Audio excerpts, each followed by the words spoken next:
In the heart of Indiana lives a woman whose story began thousands of miles away. Victoria Lara Dilibe is not just a name, she is a force, a leader, a mentor, a community builder whose impact stretches far beyond the rooms she walks into.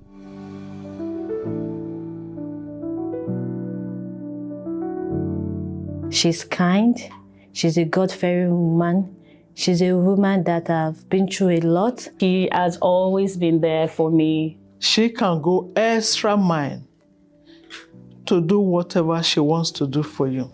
She is very humble. I call her my mommy because she has done everything a mother can do. Wonderful human beings, excellent, somebody that is a go-getter. He's very generous and very appreciative. When I think about somebody who's hardworking, I think of Auntie Lara. Auntie Lara is relentless to a fault. Long before Indianapolis knew her name, Lara was just a young girl with dreams bigger than her surroundings.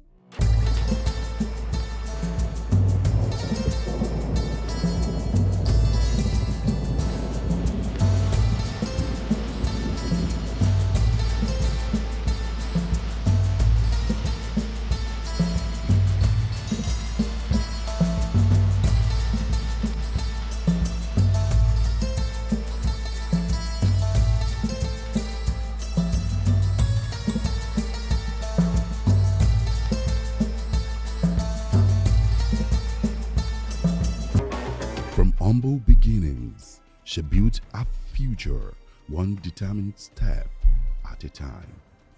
Nothing was handed to her. Nothing came easy. Every milestone was earned through sacrifice, discipline, and an unshakable belief that her life could be more than her circumstances. My name is Lara Victoria Dilibe, and was born November 18th, 1970 in this city, in this house. Growing up was so unique because in those days, everyone was like a family. We related very well, and it was so exciting. I'm the eldest, and then she happens to be the middle. Now, her best, what is it called now? Position. She's third. We are 5 in the family, and that is how all of us are close. So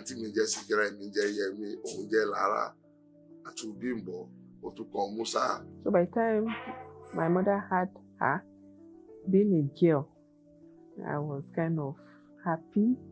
You understand? I now have a baby sister. But as a baby, she could cry. She cried a lot. And so when she starts crying, there's nothing you do to pacify her. She will not stop crying until she has had her full course of crying. But of the 5 of us, apparently I was the most stubborn among them. And of course, with a young girl, with my mom, it was a roller coaster. But that love still binded us together, you know. But as I grew older, I have 2 girls, they're in the States. One of them is a replica of me and my behavior. So sometimes I'm talking to her, I see myself in her, and I said, okay, so this was what happened too, you know? So, but my family, we are all knitted together. Growing up, we grew up as a close-knitted family with love. Our dad ensured that we had this unity and love, even as growing children from that tender age. When we were small, I remember then when we were small, my dad would always make us eat together.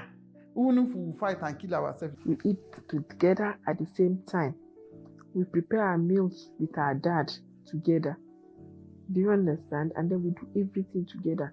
Sleep on the same bed, play together, go to school together, come back home together. And then so that love was there. We wear the same clothes. When it's December, when people go to make hair, they will take us to go and barb our hair. We'll barb our hair and prepare for the Christmas. So there has always been this love and unity right from the beginning. And this can be attributed to my parents. In my house, nobody has anything. All of us, everything is for everybody. That was how my dad brought us together. It was my dad that really made us close, because he would always tell us that you people are one, no matter what. Always ask for each other. I had my primary school in St. Thomas Primary School, Kano. I think it's it's called Dabo Primary School right now, because over the years, things switched, changed to different names to meet the culture and religion. But before now, it was St. Thomas Primary School, and it was majorly the missionaries.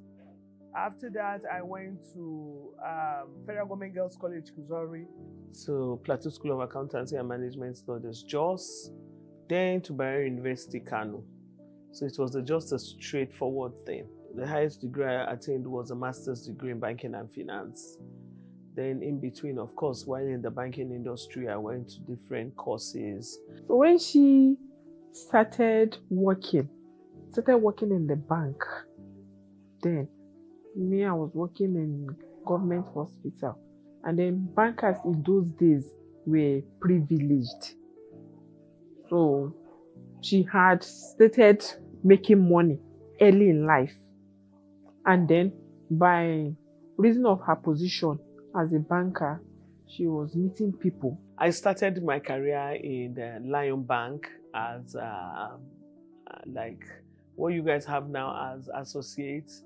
And I was a teller in the bank. Towards the end of my service year, my manager, Haji Aisha Akilu, was the one that actually recruited me and made sure that I remained in the bank. And I've known Lara for over 35 years, since I was single.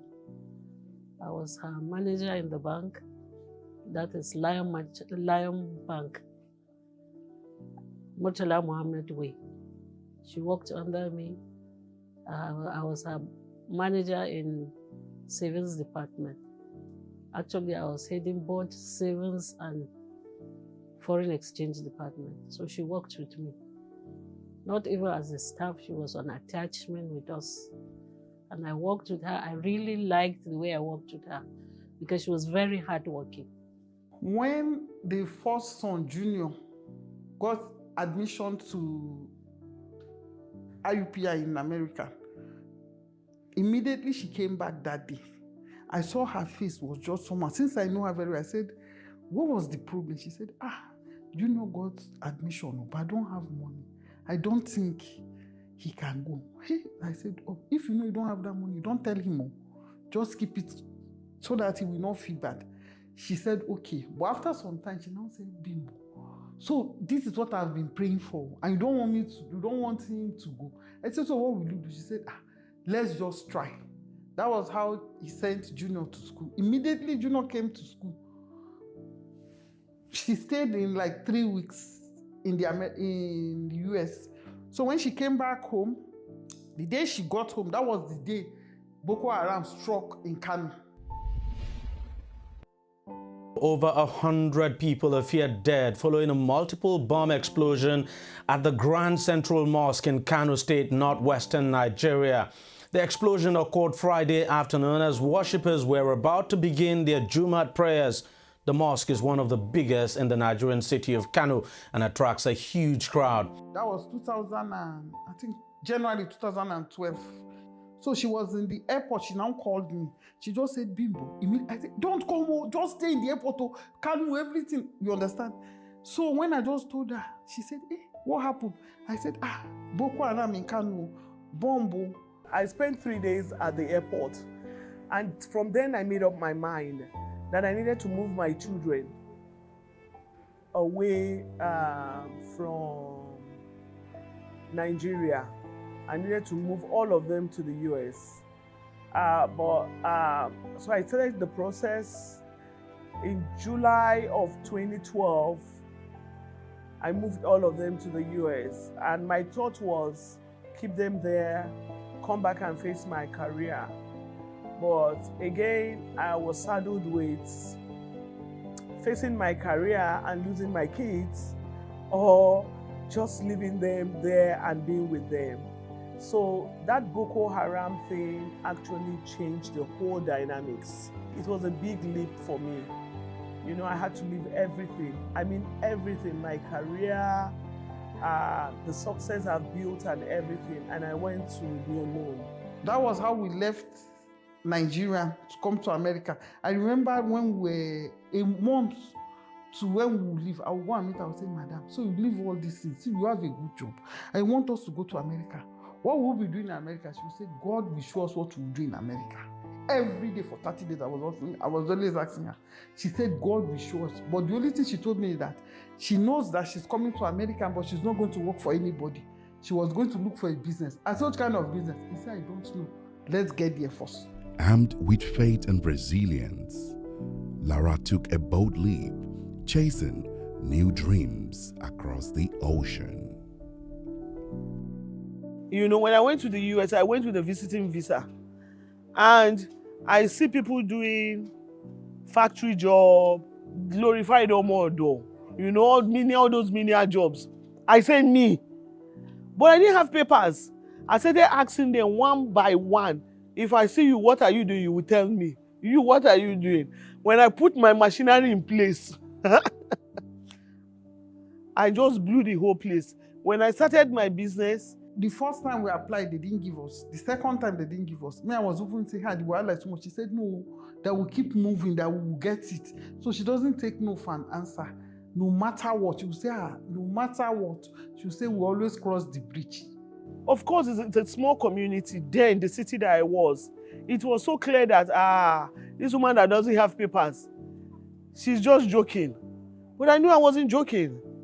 But before they woke up from sleep, I'd gone far. The name of my business is Larris IFY Home Care, and it was coined from my name, Omolara. I started it December 30th of 2013, and I got Medicaid and Medicare licensure June of 2014. I would not work anywhere else. Larris Home Care takes care of in their home. This agency, Larris IFY and Lara Dilibe in particular, want to do things correctly, always are willing to listen, improve, adapt, change, and grow with the healthcare industry. So I've been working at Larris IFY Home Care for 3 years. I got hired January 3rd, 2023. So far, the office is really nice. It's a quiet place to work, and I really like the quietness. I love it. And everyone inside the office is very nice. They're very polite, very helpful. I got to get involved in the home care industry business through her, and she's an amazing person, and I'm like a family right now because I know everybody in the family, and we kind of live close to each other. And she lives in Westfield, I live in Carmel, and we tend to do a lot of things together. Social functioning, we're part of the same group, progressive family group, which was a very good organization to join and be part of. How I met Victoria was started here, like I said, 9 years ago. And she kind of begged me to come to work for her. So I quit the hospital and came to work with Victoria. I have never regretted that at all. She is a very, very smart woman. She's a great mentor. Her and I've learned a lot from each other. You know, she's not afraid to do anything. I have worked under Victoria for 3 years now. I have found out that she is a very fair and easy person to work with. she's a colleague of mine. We work together. She's also a wonderful human being. She's a very nice person. I met Sister Lara 5-6 years ago. When we were trying to set up our home care, and I've known her for a very long time, and she's been very, very supportive. One thing I know about her is she's an achiever. Whatever she wants to do, she will face it squarely and make sure that she gets it done. So she's somebody that she touches your life, you see a very big difference in your life. She's the type of friend you want to have, not people that will be gossiping around. She doesn't do that.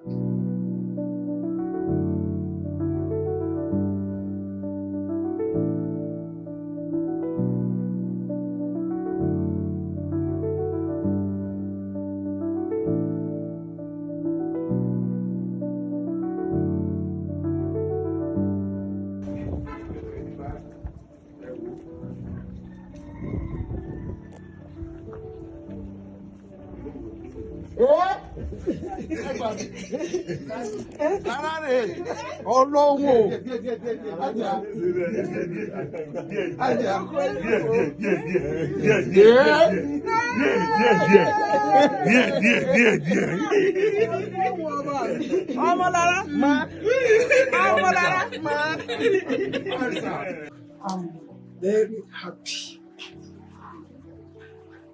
because I miss her 13 years ago. I'm still 14 now. It was just tears from my eyes. Because of when she was going to, I was not escorting her to the airport. Both of us were crying when she was going. So when I saw her again, it was the same tears of joy. Bí mo ṣe rí in fact ìgbà tó wọ́n wọlé, alẹ́ àná ni wọ́n dé, àárọ̀ ni mo rí wọn. Èmi ò mọ̀ fáwọn ni. Ẹ̀gbọ́n ẹ̀ nítorí mo wà àwọn wo tẹlifíṣàn papọ̀ ní èmi dùbúlẹ̀. So ngbà tí àbúrò ẹ̀ lóun lọ sí Èkó 3 or 4 days ago. Bó ṣe dé ó ní àjíà ó dẹ̀ pè mí ó ní mo ti tèkó dé o. Mo ní kí ló mú bọ̀ wá fún mi látèkó. Ó ní nǹkan tí mo mú bọ̀ bẹ́ẹ̀ ni navy ẹ̀ wọlé ni ẹ̀gbọ́n ẹ̀ bá kígbe pé Mẹ̀múnà mo ní Mẹ̀múnà wò. Bí ìmọ̀ pé òun ni lòun náà bá sáré wá dì mọ́ mo ní ìfẹ́. Ó ní àjíà ẹ wo nǹkan kejì tí mo mú bọ̀ fún yín. Ẹ̀gbọ́n ẹ̀ bá kígbe ní ẹ̀gbọ́n Lara ní ọmọ Lara ni mo fẹ́ dìde níbi tí mo dùbúlẹ̀ sí but ẹsẹ̀ mi méjèèjì mi kì í lè sáré gbé ibi tí tẹ́lẹ̀ mọ́. Mo tún ṣubú lulẹ̀. Mo wá ń kígbe Lara Lara. Ìgbọ́n náà wá dì mọ́ mi, a kò fẹ́ sí sunkún ni. Ọmọ Lara.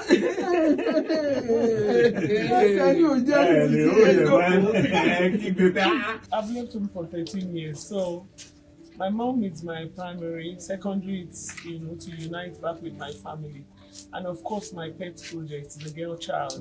From the single mother who once sold eggs on the roadside, who manufactured and supplied sachet water just to make ends meet, who juggled long days at the bank, even longer nights, building a future for our children, to the woman now empowering others, Madam Lara became a symbol of hope.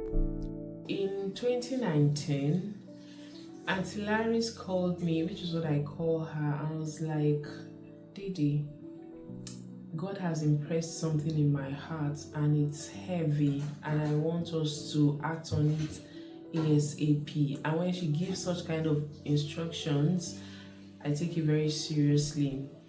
And she said that God has impressed in her heart to give support to widows and orphans. Before the foundation met me, it has been a little bit rough, all right, financially. Taking care of 4 children without a father. I lost my husband way back then and they were all still young, struggling to pay their school fees and all that. Until I met Sister, and then meeting her was a really easy one. It was a very joyful, it was a happy one. I can see that God connected me to my connector. She was and she is still my connector. If you know Auntie Larris very well, you know that she's astute in business and she's an erudite administrator. We put pen to paper and we went to work. We started with not too many, just a few that we know around. That was in 2019. Paying the fees of those children, getting their uniforms, books as well. As at this moment, year 2025, we have about 52 students in our records. When the foundation came, they took up the payment of one of my daughter's school fees, the youngest. So she took it up, and she was in JSS2 then. She has been paying her school fees right from then throughout the junior secondary school into the senior secondary school. After her secondary school, before she wrote her JAMBs, she learned catering, that's how to bake cake and all that, and she paid for it. And then after that, she got admission into the university, though I didn't inform her on time. But when she got to know about it, she was angry that I didn't even inform her on time.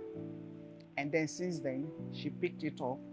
She has this, is it NGO, I'll call it. In fact, she's been involved with it. It started from little beginnings like that to help people out.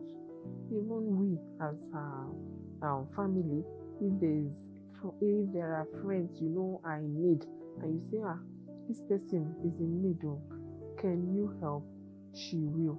Even before she started it, then she was working in the bank. Even if I see anybody that maybe cannot pay their school fees, I will just call her and say, you know this person? She will say yes. I'll say, she cannot pay her child's school fees. She'll say, how much is it? Let me just pay it. Even she didn't have. She was still struggling there. But no matter what, she will always want to make people happy. And she hates seeing, especially women, struggling, suffering. She will say, this woman is suffering. She will give all to make someone else happy. And since God has blessed me, I just felt the only way to take anybody out of poverty is this education. If I was not educated, I won't be a manager in the bank. There's no way.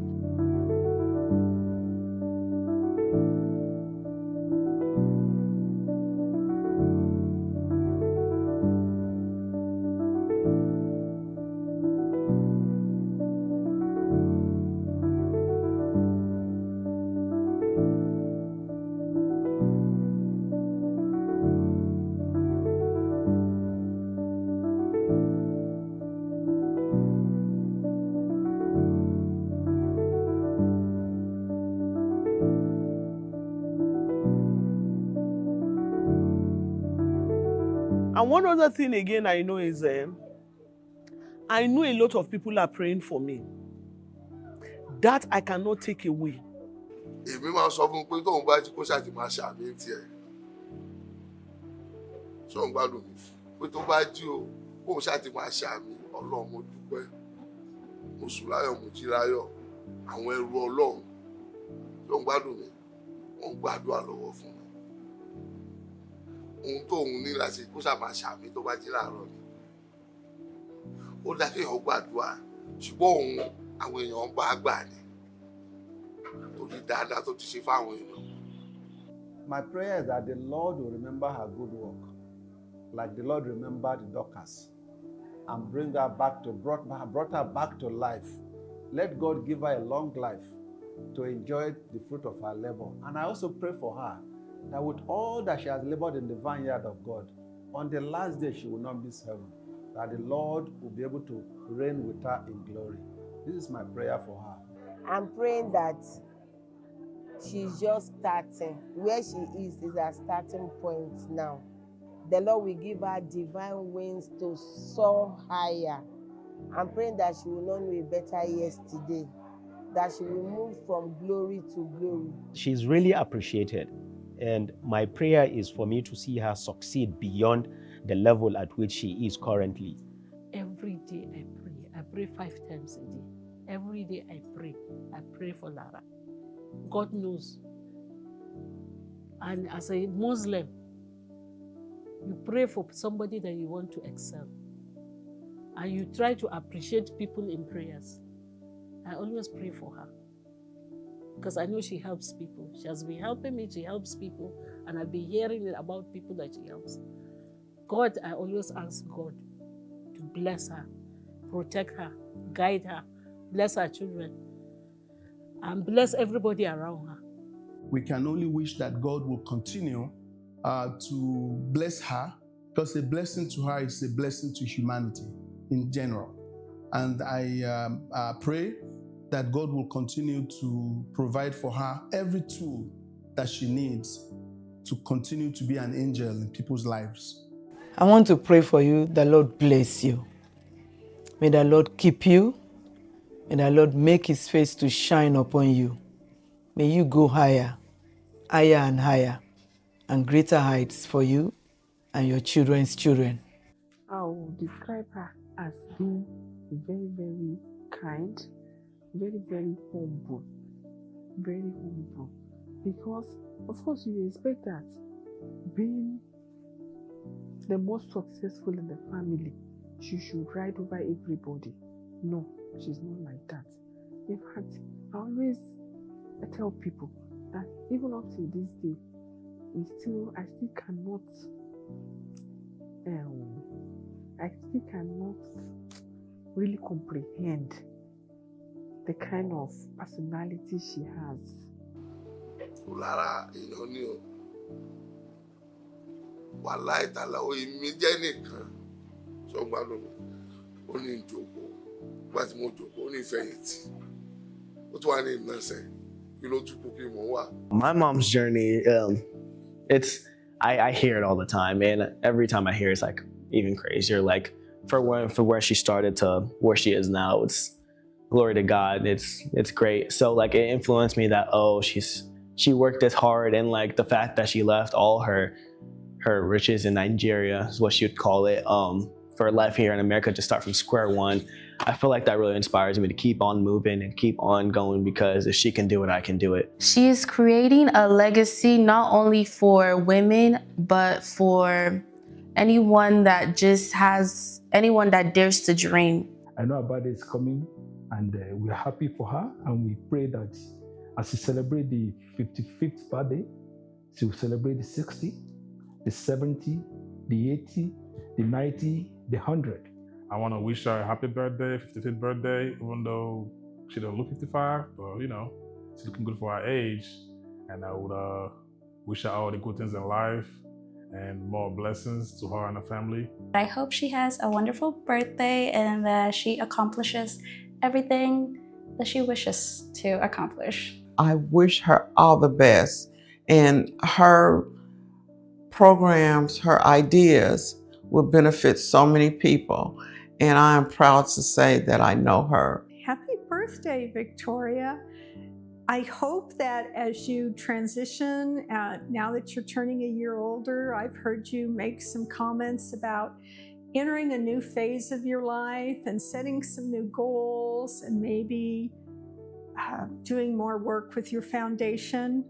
Happy birthday. Enjoy yourself. Enjoy your family. And Lara, I just want to wish you a very, very, very prosperous and happy birthday. I know that you're going to have fun. I know that the good Lord is going to take you to higher places. I know that he's not done with you. This is just the beginning.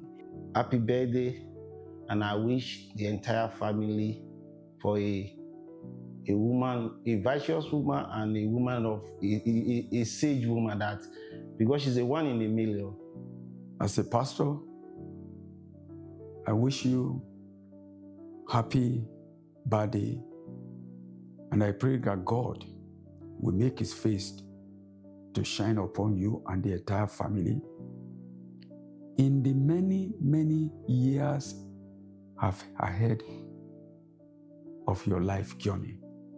You will not fail, you will not falter. I celebrate you today as you mark another birthday, and I pray for you that the Almighty God will continue to make you to soar like the eagles. Sudden death will not visit you, will not visit your family members. Your children will excel. Sister Lara, it shall be well with you. Again, I also join the family and everybody in wishing her more prosperous year.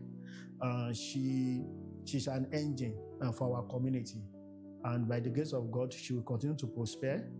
And we are going to celebrate 55, 60, 100, 120. She will live forever.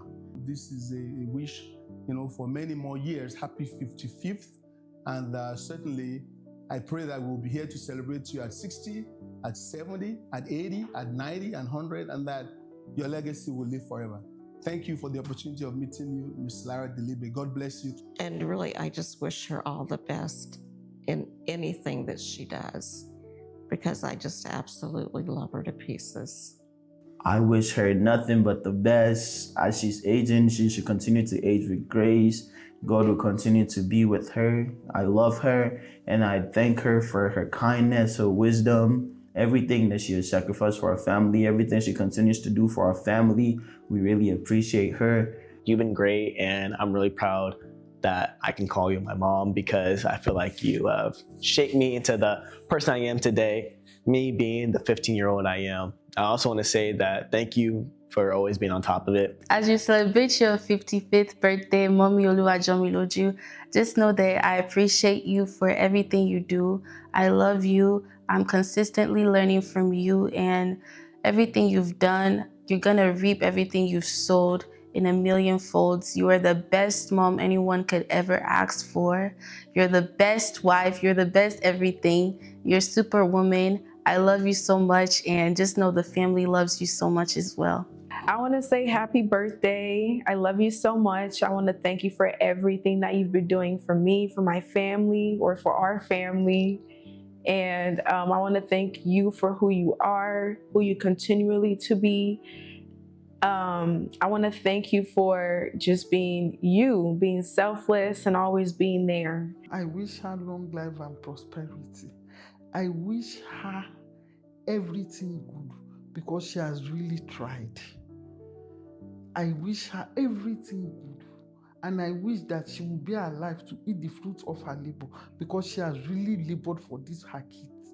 On this special occasion, happy birthday one more time. I wish you happy long life and prosperity. Everyone in the office here, we love you so much, and we appreciate everything you do for us in the office and keep Larris going from height to height.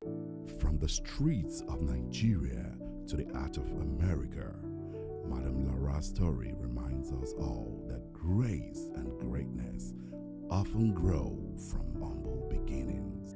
There is no mountain that you can climb. There is no mountain that you can climb when you have, Jesus is mine. When we have Jesus, the King of Kings, there is no mountain that we can climb. I think my lyrics summarize everything. That regardless, once you set up your mind to do something, no matter what, you can achieve it.